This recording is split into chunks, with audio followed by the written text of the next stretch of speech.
5 বছর আমার ক্ষমতা লাগবে, এই কারণে আমি নেতার বিষয়ে স্লোগান দিলাম।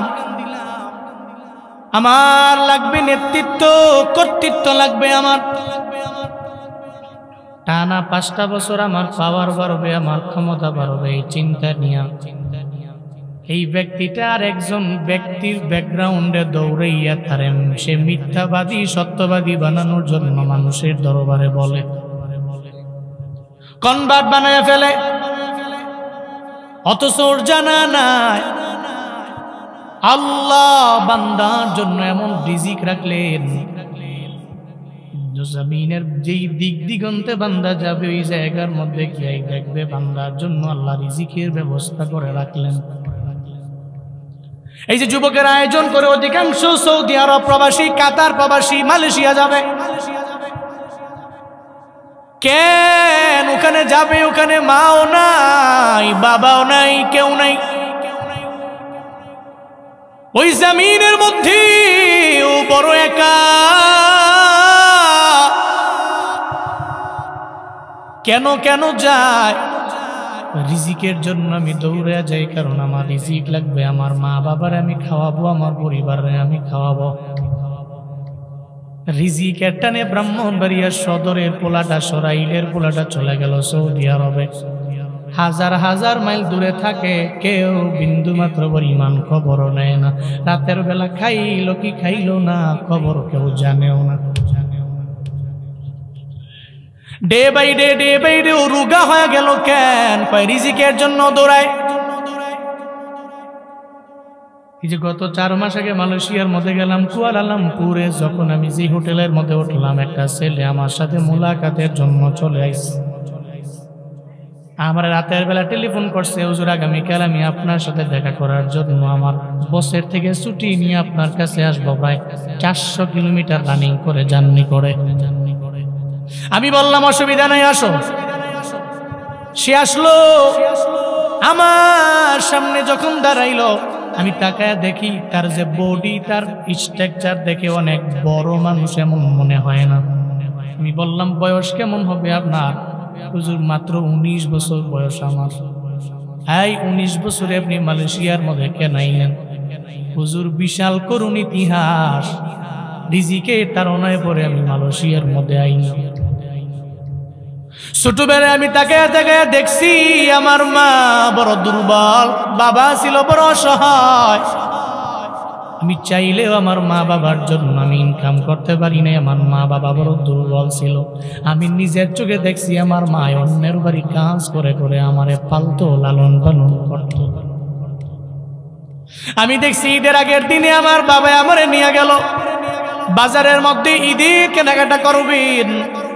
আমার বাবা আমারে সুন্দর একটা পাঞ্জাবি কিনে দিল। আমার বাবা নিজে ওনার জন্য একটা পাঞ্জাবি কিনে নেয়।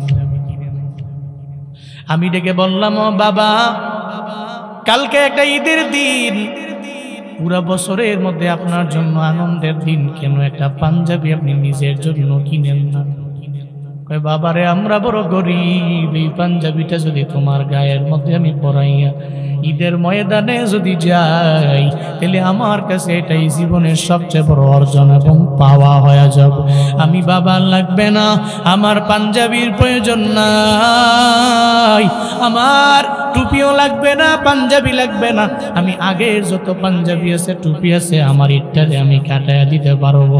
কিন্তু তোমারে যদি আমি একটা নতুন পাঞ্জাবি কিনা দিতে না পারি, তুমি ঈদের ময়দানে যাবা, আমি বাবার জন্য তো দোয়া করতে গেলে তোমার মনের মধ্যে কেমন জানি লাগবে। আমি ওই দিন থেকে নিয়ত করেছি, আমার বাবা পুরো বছরের মধ্যে একটা ঈদের দিন পর্যন্ত আমার বাবা একটা পাঞ্জাবিও তার নিজের জন্য কিনে নাই। আমি জীবনেও কোনোদিন আমার এই বাবা মারে আমি ফালায়া যাইব না। আমার বয়সটা একটু বাড়তে দেরি, আমি নিয়ত করে নিলাম আমি বাইরে চলে যাব। আমার একটা লাস্ট জমিনের মধ্যে একটা জমিন আছে, এটা আমি বিক্রি করে চলে যাব। রিজিকের তাড়নার পরে এখন আমি বাহিরের মধ্যে চলে আইলাম। এখন আমার মা বাবার সাথে টেলিফোন করে মাঝে মাঝে আমি কথা বলি, হুজুর কত রাত এমন গেছে, আমি চোখের পানি ফালায় ফালায় আমার বালিশ ভিজায়া ফেলছি। এখানে আমার মারেও পাই না, আমার বাবারেও পাই না। আমি বড় অসহায়, মনে হয় এই জমিনের মধ্যে আমি বড় একা, হুজুর রিজিকের তাড়নায় পড়ে আইলাম। এর মানে বুঝে গেল মানুষ রিজিকের তাড়নায় পড়ে জমিনের বিভিন্ন প্রান্তে যায় রে বাবা। আল্লাহ কয়ে যাওয়াই লাগবে। আল্লাহ জানায়া দিয়েছে হুয়াল্লাযী জাআলা লাকুমুল আরদা যালুলা, আল্লাহ তো উনি যিনি তোমাদের জন্য জমিনটারে বানাইলেন নরম, আল্লাহ তো উনি যিনি তোমাদের জন্য জমিনটারে বানাইলেন মুলায়েম। ফামশু ফি মানাকিবিহা, আল্লাহ আদেশ দিয়ে দিলেন মানকিবুনের জমা হলো মানাকিব, দিক দিগন্ত। শুধু একদিকে না, এই জমিনের উত্তর মেরু থেকে দক্ষিণ মেরুতে তুমি দৌড়াও, জমিনের বিভিন্ন প্রান্তে তুমি যাও, সব দিকে দিকে বান্দা তুমি ঘুরো। আল্লাহ কয় ফামশু ফি মানাকিবিহা, এই জমিনের সব দিক দিগন্তে আয় মানাকিবুল আরদ, এই জমিনের বিভিন্ন দিক দিগন্তে বান্দা তুমি বিচরণ করো। কিজা কুদিয়াতি সালাম ফান্তাশিরু ফিল আরদ ওয়াবতাগু মিন ফাদলিল্লাহ, আল্লাহ বলেন নাই তুমি ফজরের নামাজ পড়ে মসজিদের মধ্যে বৈশা সুবহানাল্লাহ জপো জোহর পর্যন্ত, আল্লাহ এটা বলেন নাই। বললেন ফজরের নামাজ তোমার কমপ্লিট যখন হয়ে গেল, এরপরে রিক্সাওয়ালা তুমি রিক্সা নিয়ে বের হয়ে যাও, এই সিএনজি ড্রাইভার তুমি সিএনজি নিয়ে বের হয়ে যাও, এই ভ্যান চালক তুমি তোমার ভ্যান নিয়ে বের হয়ে যাও, এই বাসের ড্রাইভার এরপরে তুমি তোমার বাস নিয়ে দৌড়াও। তবে হ্যাঁ, নামাজের পরে এরপরে তুমি তোমার কাজের দিকে দৌড়াও, এরপরে আবার জোহরের সময় নামাজে যাও, এরপরে ওখান থেকে তুমি আবার দৌড়ে যাও কাজের মধ্যে যাও, এরপরে আসরের আজান হয়ে গেলে যখন নামাজের আজান হয়ে যাবে, এই সরাইলের মুসলমান আইরলের মুসলমানেরা আমারে বলেন না, আল্লাহর সঠিক বাণীগুলো পৌঁছাইয়া মুয়াজ্জিন যখন ডাক দেয় আপনারা নামাজের দিকে আসো, এর চাইতে পৃথিবীর কোনো কাম আমার দরবারে বড় হতে পারে? এর চাইতে কিছু বড় না। মুয়াজ্জিন যখন বলবে হাইয়া আলাস সালাহ হাইয়া আলাল ফালাহ, নামাজের দিকে আসো, কল্যাণের দিকে আসো, যখন মুয়াজ্জিন বলে আমার জিন্দেগীর যত বড় কাজ আছে ওই কাজ আমার দরবারে বড় হতে পারে না। নামাজ আমার বড়, নামাজ আমার আগে, আমার কাজ আমার বড় হতে পারে। আল্লাহ পাক বলেন বান্দারে তুই তো রিজিকের জন্য দৌড়াও, তবে আগে নামাজ পড়ো, এরপরে নামাজের পরে তুই তো রিজিকের জন্য অন্বেষণ করার জন্য বান্দা দূরে যাও। তবে সাবধান, এই চিন্তা করা যাবে না রিজিকের তাড়নায় পরে আমি মইরাই যাবো। রিজিকের তাড়নায় পরে কেউ মরে নাই, এখনো মরে না, ভবিষ্যতেও রিজিকের তাড়নায় পরে কেউ মরবে না। রিজিকের তাড়নায় পরে মরে যাবেন? হ্যাঁ,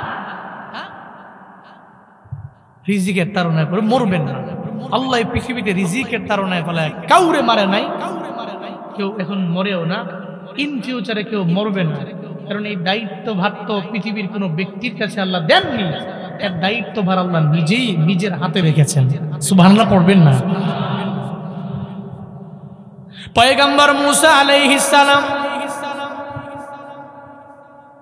একদিন হঠাৎ করে চিন্তায় পড়ে গেলেন, ব্রেইনের মধ্যে চিন্তা চলে আসলো। মুসা পয়গম্বরের পরিবার নিয়ে চিন্তা।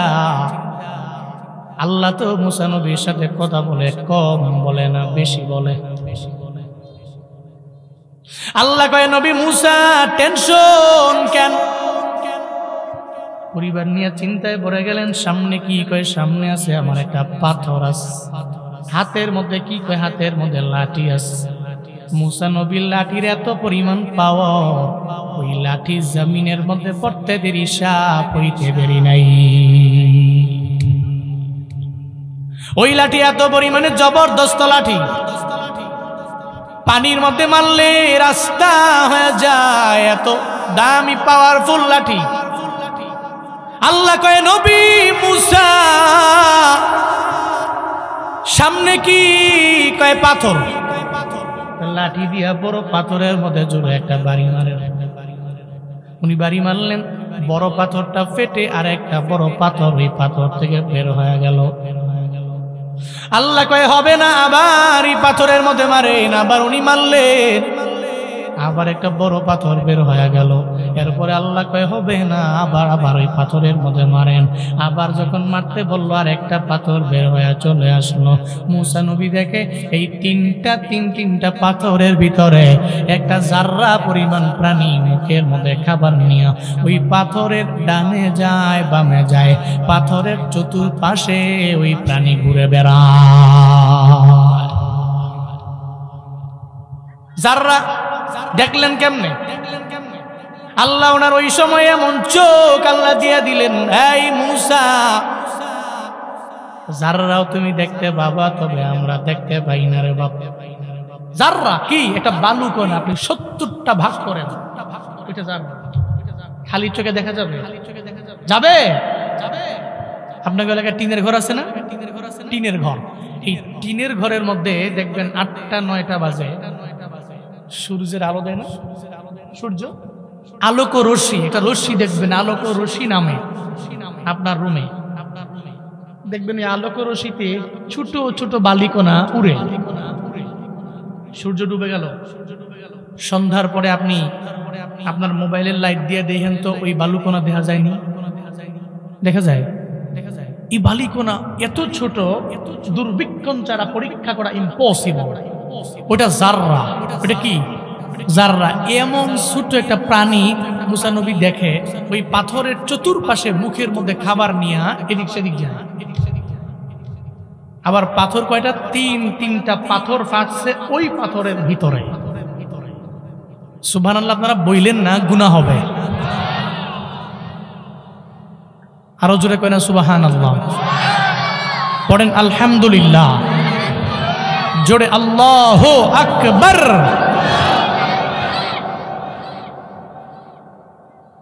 মুসা নবী বড় অবাক হয়ে গেলেন, তিনটা পাথর ভাঙলাম, এই জাররা পরিমাণ এই প্রাণী কোত্থেকে আইলো? উনি চিন্তায় পড়ে গেলেন। একটা পর্যায়ে ওই প্রাণীটা নিজে নিজে বলতে লাগলো এই পাথরের মধ্যে, সুবহানা মাইয়ারানি, আমার রব আমার এমন মালিক, আমার রব এমন পুত পবিত্র,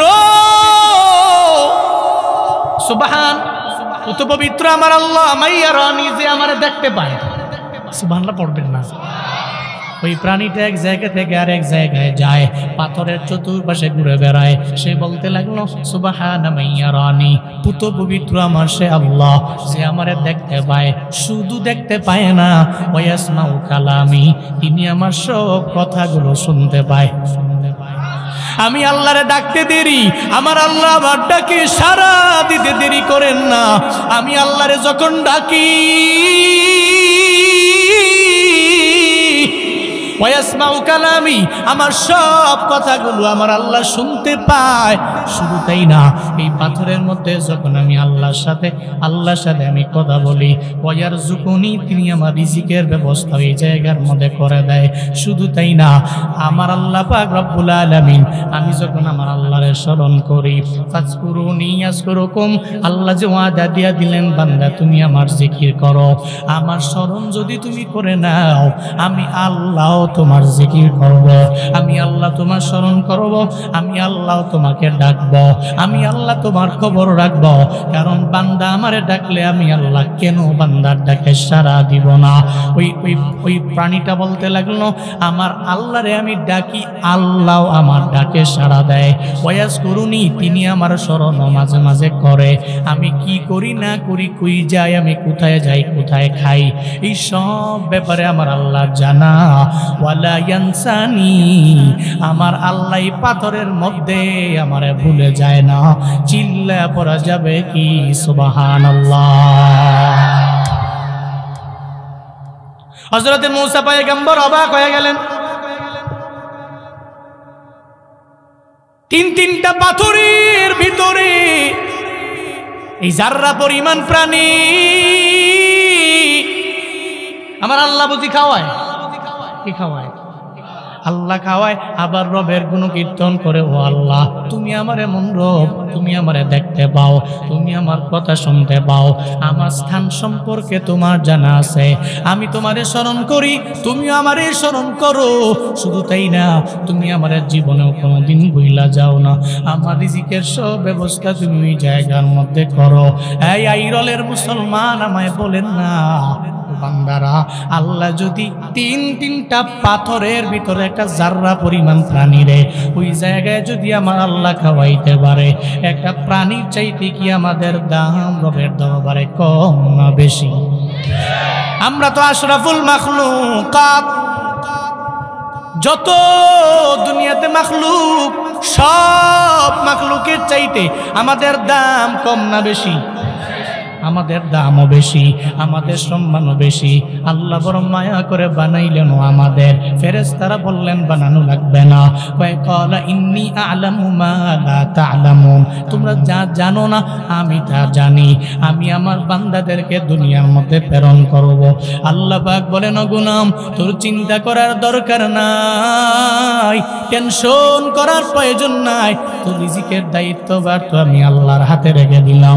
আল্লাহ যদি আওয়ামী লীগের হাতের মধ্যে রিজিকের দায়িত্বভার দিত, তাহলে আওয়ামী লীগের সময় বিএনপির লোকেরা না খেয়ে মরে যাইত। আল্লাহ যদি বিএনপির হাতে দিত, তাহলে এখন তো কাউরে বিএনপির লোকেরা কোনো খাবার দিত না, বলতো রিজিকের দরওয়াজা বন্ধ করে দিলাম। শুধু তাই না রে বাবা, আল্লাহ যদি কোনো নেতার দরবারে দিত, তাহলে তার প্রতিপক্ষরে না খাওয়া মেরে ফেলতো। শুধু তাই না, ডোনাল্ড ট্রাম্পের হাতে যদি আমার আল্লাহ যদি দিত রিজিকের পাওয়ার, তাহলে জো বাইডেন তাহলে না খায় মরে যাইতো। জো বাইডেনের হাতে দিলে ওই ডোনাল্ড ট্রাম্প না খায় মরে যাইতো।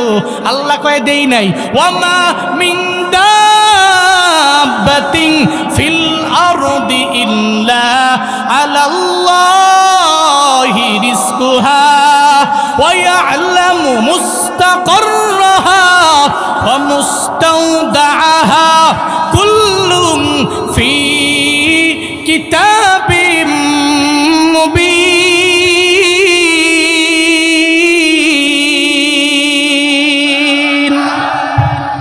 আল্লাহ কয় রিজিকের দায়িত্ব ভার তো আমি আল্লাহ আমার হাতের মধ্যে রেখে দিলাম রে বান্দা, চিন্তা করার দরকার নাই, টেনশন কেন করো? সব রিজিকের দায়িত্বভার কার হাতে? তবে সাবধান রে বান্দা, তুমি হারামের পথে আগাইও না, হালাল পথে আগাও। কোন পথে? হালাল পথে যদি আগে যাও, হালালের মধ্যে দেখবা বরকতের কোনো অভাব নাই, কিন্তু হারামের মধ্যে কোনো বরকত আছে। গার্মেন্টসের মালিক, উনি কত বিলিয়ন বিলিয়ন ডলারের মালিক ওনার জানা নাই, অ্যাকাউন্টে কত অ্যামাউন্ট আছে ওই ব্যাপারে ওনার ধারণাও নাই, ধারণার বাহিরে। কিন্তু ঘরের মধ্যে যখন যায়, বউরে কয় তুই ডানে যাও, বউ বামে যায়, আসে না নাই? আসেনি? কিন্তু আইরের একটা রিক্সাওয়ালা রিক্সা চালায় চালায় খায়, কিন্তু ঘরের মধ্যে শান্তির কোনো অভাব নাই। ছেলেও কথা শুনে, মেয়েও কথা শুনে, বউও কথা শুনে, সব তারের মতো সোজা হয়ে চলে। কিন্তু বড় লোক মানুষ, টাকা পয়সা বাড়ি গাড়ির কোনো অভাব নাই, কিন্তু বিন্দু মাত্র পরিমাণ কথা শোনে না রে বাবা। এর মানে বোঝা গেল ওই যে ইনকাম যে চারো হাতে পায়ে কামাইয়া অ্যামাউন্ট বাড়ি করলো, কিন্তু ইনকামের মধ্যে হারাম ঢুকে গেল, হারামের মধ্যে তো আরাম নাই, আর হালালে আরামের কোনো অভাব নাই। রিজিক হলো দুই প্রকার, এক নম্বরে হালাল, দুই নম্বরে হারাম। আল্লাহ বলেন, হে মানুষ, জমিন আমি আল্লাহ বানাইলাম মুলায়েম, জমিনের সব দিকে যাও, দেখবে এক জায়গায় গেলে হালাল আছে, আরেক জায়গায় গেলে দেখবা হারাম আছে। হারামটারে অ্যাভয়েড করে চলো না, আর হালালটাকে অ্যাকসেপ্ট করে নাও, গ্রহণ করে নাও, বুকে নিয়ে নাও। হালাল ইনকাম দিয়া যদি ছেলেটারে মাদ্রাসায় দাও, এই ছেলে মানুষের মতো মানুষ হবে। সমাজের মধ্যে দেখবেন বহু পোলাপান আছে, মুরব্বী দেখলে সালামও দেয় না, জীবনেও কোনোদিন মুরব্বী দেখলে ভালো ব্যবহার করে না, বেয়াদবি করে, মানুষের মতো মানুষ না। বাবায় চোখের পানি পালায় পালায় কান্না করে, পোলাটা কেন আমার মানুষের মতো মানুষ হয় না? কেমনে হইবে? আপনার ইনকামের মধ্যে যদি থাকে হারাম, আল্লাহর কসম হারাম টাকা দিয়া পোলাপান জীবনেও মানুষের মতো মানুষ করা যাবে না। বহু দেখছি আমি, বাবা এত টাকার মালিক, পোলাটারে লয়ে আইছে মাদ্রাসায় পড়াবে, টাকা যা লাগবে দিব না, 15,000 20,000 মাসে লাগবে দিব নি, ভর্তি লাগবে 20,000 দিব, টাকা যা লাগে দিব। এরপরে একটু চাই ছেলেটা হাফেজ হোক, সর্বোচ্চ 5-6 পারা পইরাই ওরার নিশানাই খুঁজে পাওয়া যায় না। এরপরে 2-3 বছর পরে দেখি যে আমার ফেসবুকে রিকোয়েস্ট পাঠাইছে, আমি দেখি যে তার চেহারাটা তো চেনা চেনা লাগে আমার, কি সে? ও মনে পড়ছে, ওই ছেলে। হ্যাঁ, পরে আমি ঢুকছি আইডিতে, এমন কি তার পুরা আইডিতে তার এমন ছবি, ও যে হিফসখানায় ওর বাপ দিছিল বা ও মাদ্রাসার বারান্দায় গেছে, এর কোনো নিশানা ওর বডিতে নাই, ওর স্ট্রাকচারে নাই। চুলের এমন কাটি, হাতে আইফোন 16 Pro Max, এরপরে আবার বাইক একটা আছে, মানে ওরে দেখলে ওরে মনে হয় যে পাতলা এবং ফাতরা। আমি অবাক হয়ে গেছি। পরে অনেক চিন্তা করলাম, তার বাবাই যে এত কান্দলো, রিচার্জ করে দেখলাম বিভিন্ন মাধ্যমে ওর টাকায় হারাম আছে, ওর বাবার টাকায় হারাম আছে, এই কারণে পোলা মানুষের মতো মানুষ হয় নাই। এরকম বহু নজির প্রমাণ আছে। এই জন্য ছেলে মেয়ে মানুষের মতো মানুষ করবেন, হালাল ইনকামের কোনো বিকল্প নেই। কিন্তু আপনি তো সুদি লেনদেন করেও কোন যে এটা ইটস বিজনেস অফ মানি, হুজুররা কি কয় না কয়, বেশি বুঝে, দুনিয়া দুনিয়া কিছু বুঝে না, টাকায় টাকা আনে, এটা খারাপের কি হলো? টাকায় কি আনে? টাকার ব্যবসা করি, এটা খারাপের কি হলো? হ্যাঁ, আপনি সুদি লেনদেন করে, ঘুষ খায়া, পিস্তল ঠেকায়া, বন্দুক ঠেকায়া কোটি টাকার মালিক হইছেন, ঘরে শান্তি নেই তো আপনার, লাভটা কি বলেন? তবে চিন্তা করবেন না, রিজিকের তাড়নায় পরে আপনি মরবেন না, না, কারণ রিজিকের দায়িত্বভার কার হাতে? কার হাতে? অনেকে বলে হুজুর নামাজের মজা লাগে না, বলে না হুজুর নামাজের মজা লাগে না, নামাজ পড়া মজা পাই না, রোজা রাখা মজা পাই না, আমল করা মজা পাই না, করমুটা কি? এই যে হুজুর এত বয়ান করে, নামাজের বয়ান, রোজার বয়ান, আমলের বয়ান, কই মজা পাই না তো হুজুর? মজা কেন পান না শুনে? দারুল উলুম দেওবন্দ, এর পাশে একটা বাজার ছিল, ওই বাজারে একজন ব্যক্তি ঘাস বিক্রি করে। কি বিক্রি? তার নাম ছিল শাহজি আব্দুল্লাহ। ঘাস বিক্রি করে জীবিকা নির্বাহ করে। আল্লাহর ওই বান্দা 6 টাকা দাম, 6 টাকা দরে দরে প্রতিদিন ঘাস বিক্রি করে। এই টাকা নিয়ে বাড়ির মধ্যে যায়। কয় টাকা? ঘাসটা নিয়ে বাজারের মধ্যে যাইতে দেরি, সঙ্গে সঙ্গে বিক্রি হইতে দেরি হয় না। ক্রেতারাও দেখবেন লাইনে দাঁড়ায় যায়।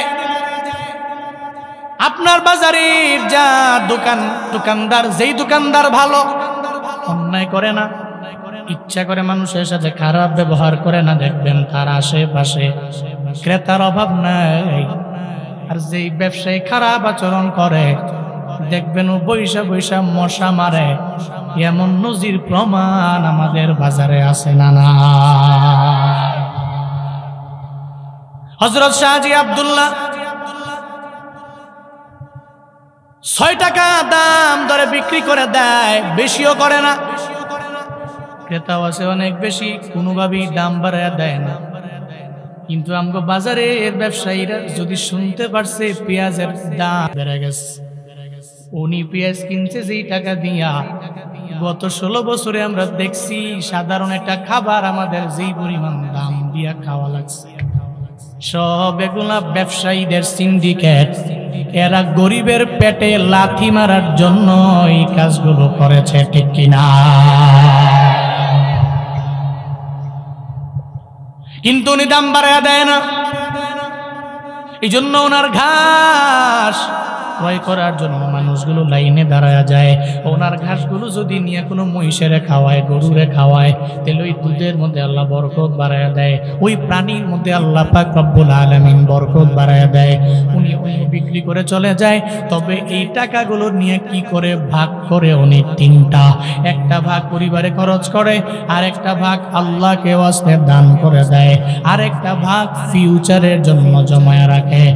এই রলের মুসলমানেরা, সরাইলের মানুষ, আপনার বেতন ভাগ করবেন কেমনে? বলে ভাগ করবেন 3টা। একটা ভাগ পরিবারে ব্যয় করলেন, আর একটা ভাগ আপনি দান করে দিলেন আল্লাহকে ওয়াস্তে, আর একটা ভাগ আপনি নিলেন, এটা আপনি ফিউচারের জন্য জমা করে রাখলেন। আপনার লাগতে পারে কোনো একটা বিপদে পড়লে, মুসিবতে পড়লে এই অ্যামাউন্টটা আপনার লাগতে পারে। পৃথিবীর বড় বড় সালফে সালিহিনরা, বড় বড় ওলিয়ে কামেল্লা, এরা রিজিকটা 3 ভাগে ভাগ করে নিত।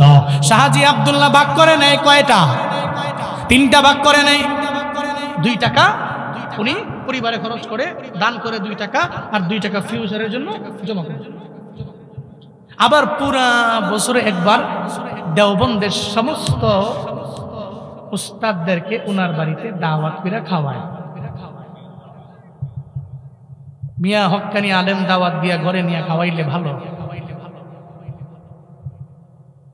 ভালো আলেম, শর্ত হইল হক্কানি আলেম। একটা ধরে নিছেন গা ভণ্ড চন্ড, বহু আলেম আছে, কিন্তু কিছু আছে উলামায়ে সু। আপনি দেখা বিবেক দিয়া বিবেচনা করে আকল খাটায়া যেই আলেম বেড়া বেড়ি লইয়া নাচানাচি করে, এ জীবনে কোনোদিন ভালো আলেম হতে পারে না।